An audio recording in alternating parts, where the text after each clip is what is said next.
Hi friends, welcome to our channel.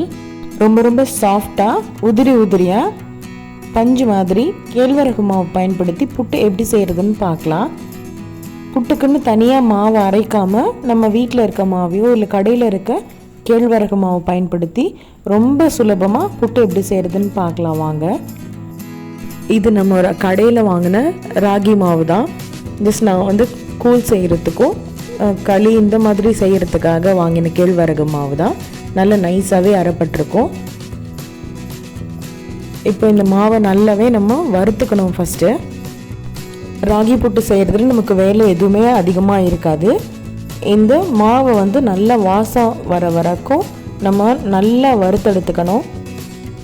இந்த process நம்ம கரெக்டாக பண்ணிட்டோம் அப்படின்னா புட்டு ரொம்ப சூப்பராக வரும்.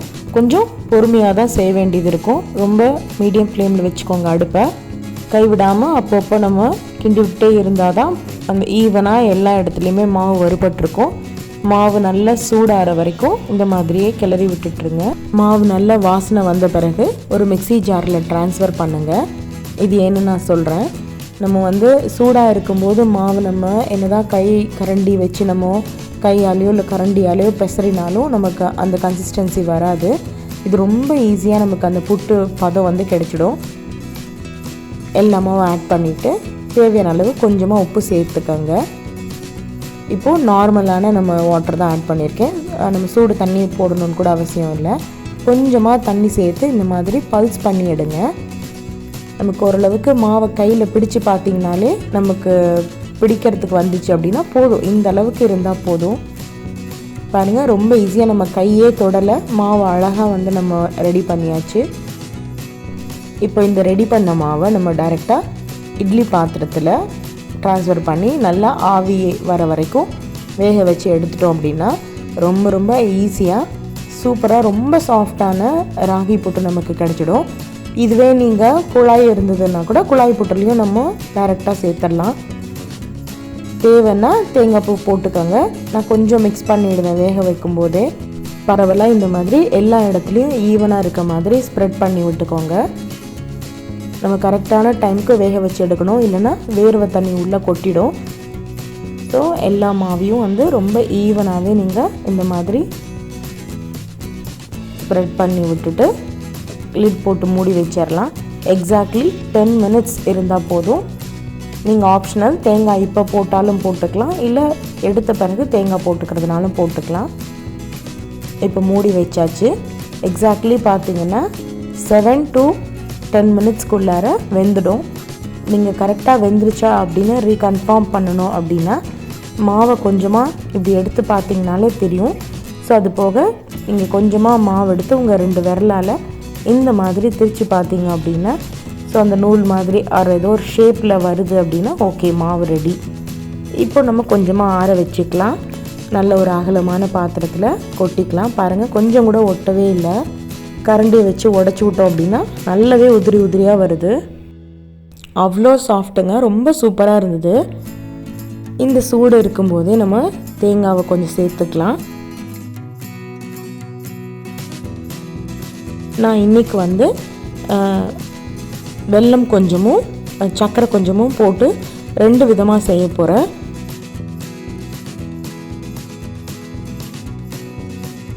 இப்போ ஏலக்காய் பொடி காமனாக போட்டுக்கிட்டேன் 2க்கும் சேர்த்து.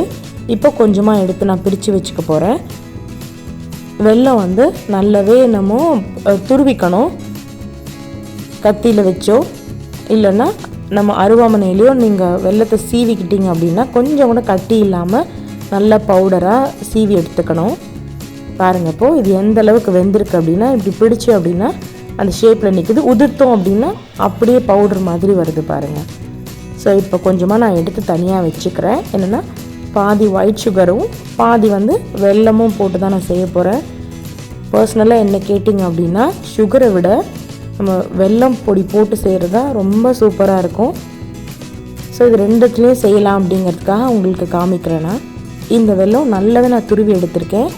கட்டி எதுவுமே இல்லாமல் ரொம்ப ஃபைனாக நம்ம கத்தியில் வச்சு துருவியிருக்கேன்.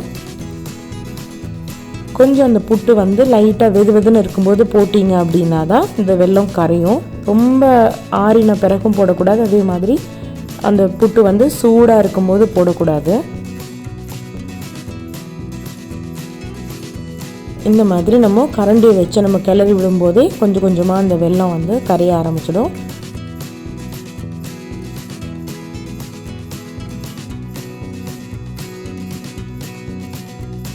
பாருங்கள், இந்த மாதிரி நல்லா கிளறி விட்டு கொஞ்சம் நேரம் மூடி வச்சிட்டிங்கனாலே அந்த வெல்லம் வந்து கரைஞ்சிடும். ஏன்னா நம்ம ஃபைன் பவுடராக துருவி இருக்கிறதுனால.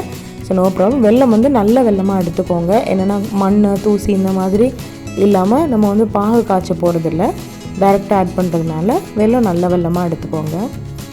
பாருங்கள், நம்ம போட்டிருக்க வெல்லம் கொஞ்சம் கொஞ்சமாக கரைஞ்சிடுச்சு.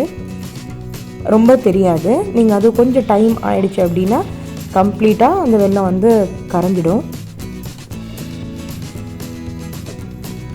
இப்போ ஃபஸ்ட் எடுத்து வச்சுருக்க பவுல் அந்த புட்டுக்கு வந்து நான் சுகர் ஆட் பண்ண போகிறேன். இது நம்மளோட ஆப்ஷன் தான். ஒயிட் சுகரும் போட்டுக்கலாம், வெல்லமும் போட்டுக்கலாம். தேவையான அளவு சர்க்கரை சேர்த்துக்கிட்டேன். நம்ம எப்போவுமே அரிசி மாவில் இந்த மாதிரி பண்ணுறத விட ராகி மாவு ரொம்ப நல்லது உடம்புக்கு. ஸோ இந்த மாதிரி குழந்தைங்களுக்கு நம்ம கொடுத்து பழக்கணும். இதே போல் அந்த வெதுப்பான சூட்டில் இருக்கும்போது போடும்போது அந்த சுகரும் மெல்ட் ஆகிடும். புட்டு வந்து பதம் ரொம்ப அழகாக வந்திருக்கிறதுனால நீங்கள் உதிரியாகவும் சாப்பிட முடியும். இல்லை ஒரு பவுல் ஏதோ ஒரு உங்களுக்கு ஷேப் வேணுமோ அதில் ப்ரெஸ் பண்ணி இந்த மாதிரி எடுத்தால் கூட அதே ஷேப்பில் வரும்.